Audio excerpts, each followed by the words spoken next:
Hey, I'm at work. I have a break, and I thought I might look at a couple of videos for you guys. Sorry, lists. Blah, videos.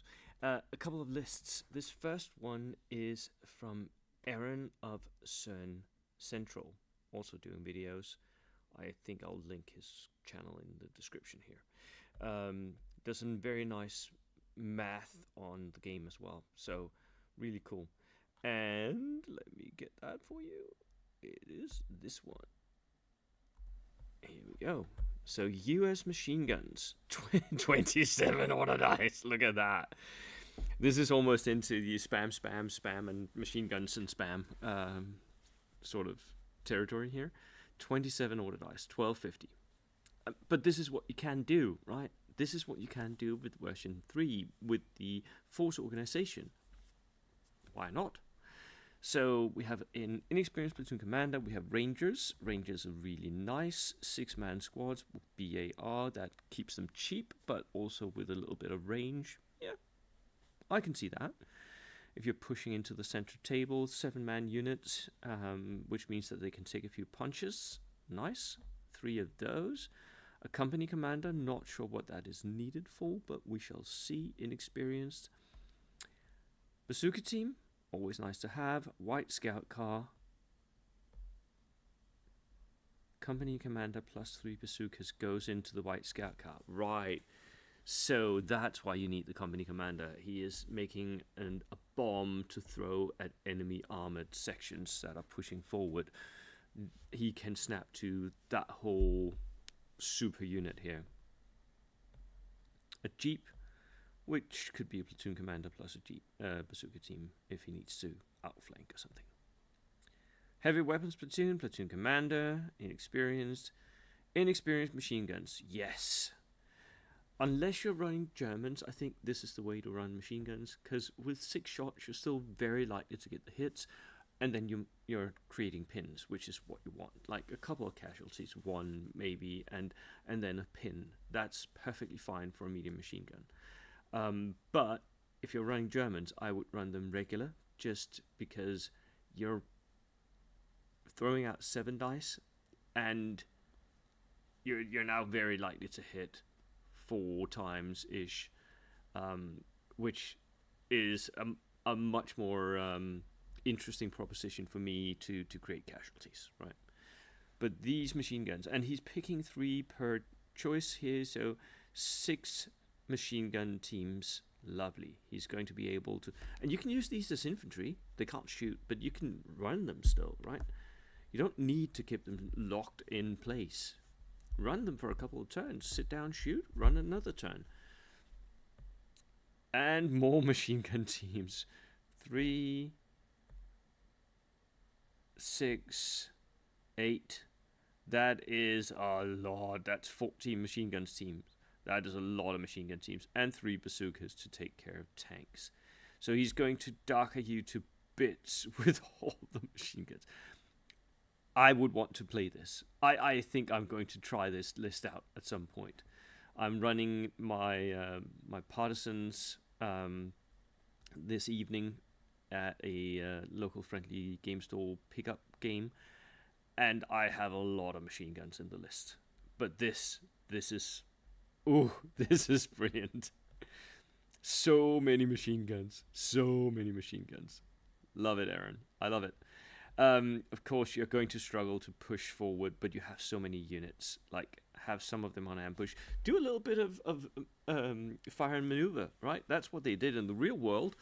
So have like 3, 4, 5 units on ambush. Have a couple of units shooting and a couple of units moving. That should be it. Right. The second list, who was that from? Let me just check. I had it just before. Matthew. It was from Matthew. And he is running. Where is he? He's over here, isn't he? No. I'm just trying to find his list. Maybe it's here. Ah, it's here. Right. Here we go. So, This is from Matthew Torkington, and he is building Japanese.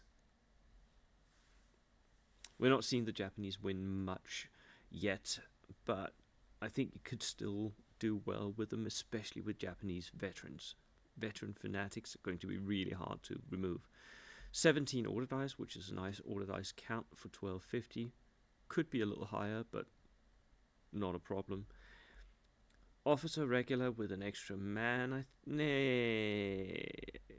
Does he have an additional man? Yeah, he does. And 7-man veterans. Yeah. I think this is the way to run Japanese now. Light machine gun veterans. So instead of being close combat focused, the builds that I'm seeing now of Japanese is veteran focused and shooting veterans at that, which is a very unfamiliar type of playstyle for most Japanese players. But he brings 2 of these veterans, 3 with this one. Nice. Anti-tank rifles, always good. Always good. Light mortars, also always good, if you know how to play them. They are a little bit difficult, and they are vulnerable, but... Second platoon, armor. A high go, which has the low velocity light AT gun and a couple of machine guns. It's not great, but you know, it's better than nothing. Tankettes, these are where most of people focus their attention now. HMG is really nice, and yeah, it's cheap and it's armored, and you know, can still threaten infantry because you've got 2 different machine guns. So 2 tankettes, lovely. An artillery platoon as well. So an officer, regular, heavy howitzer. That's a lot of punch. 4-inch HE. Spotter for that one. It does have quite a long minimum range, so I'm not sure how valuable the spotters are going to be. You're going to have to stick it in a corner. Medium howitzer as well, also quite a long minimum range, but a little bit better. And this does not have a spotter. This list, by the way, was sent in before the recent FAQ. I think perhaps you should downgrade the heavy howitzer to another medium and buy spotters for both of them, because now you can't use spotters for from other guns. Sorry, not from other guns. Each spotter can spot for 1 gun at a time. That was it. Platoon commander, rifle platoon, and more of these veteran para squads. I like them. I really like them. Light mortars. Yeah, that's it. Matthew, I don't think there's much I would change except maybe the howitzer things here, and potentially change that up, take a heavy platoon instead, and go for mortars. But you know, you have mortars in the list, a lot of light mortars, and the howitzers can sit there, go on ambush, and fire directly as well. So anywho, that was the list for you today. I hope you enjoyed that, and I will see you in the next video. Cheers.